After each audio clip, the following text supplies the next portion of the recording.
ஒரு கருவறைக்குள்ள 2 சிவன் இருக்காங்க. 2 சிவனுக்குமே 2 சிறப்பான விஷயம் இங்க சொல்லப்படுது. நீங்களே கேளுங்க. சுவாமி லிங்கம் சுயம்பு லிங்கம். மேலே பார்க்கறதுக்கு கவச்சம் மாதிரி தெரியும், கவச்சம் கிடையாது. அந்த லிங்கம் வந்து கல்லா மண்ணா உலோகமா கட்டையா எந்த பொருளாக இருக்குன்னு தெரியல. சுவாமி பஞ்சபூதங்களோட சேர்க்க ஒரு நாள் இருந்து பார்த்தோம்னா 5 வர்ணத்தையும் நல்லா பிரத்யட்சமாக பார்க்கலாம்.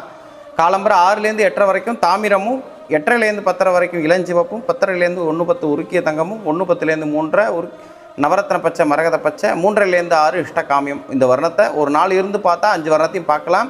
அதிசயிக்க திருமேனி. சுவாமி வந்து சுயம்பு பஞ்சபூதங்களோட கலவை, எந்த பொருளால் ஆயிருக்குன்னு யாராலையும் கண்டுபிடிக்க முடியாத ஒரு திருமேனி. அதே மாதிரி சிவபெருமானுக்கு பக்கத்துலேயே அகஸ்தியர், ஒரே ஆவடையாரில் 2 லிங்கம் இருக்கிறது இந்த உலகத்தில் இங்கே மட்டும்தான். அகஸ்தியருக்கு திருமண காட்சி கொடுத்து தனக்கு பக்கத்திலேயே வந்து ஒரு இடத்த கொடுத்தும் பூஜைக்கு வைக்கிறார். அதனால் இந்த ஸ்தலத்தில் மட்டும்தான் 2 லிங்கத்தை பார்க்க முடியும். இப்படி ஒரு சிவன் நம்ம திருவாரூர் மாவட்டம் வலகிமான் வட்டத்தில் நல்லூருங்கிற கிராமத்தில் அமைஞ்சிருக்கு. எல்லாருக்கும் ஷேர் பண்ணி தெரிய வைங்க. இப்படி ஒரு சிவன் இங்கே அமைஞ்சிருக்காருன்னு. நன்றி.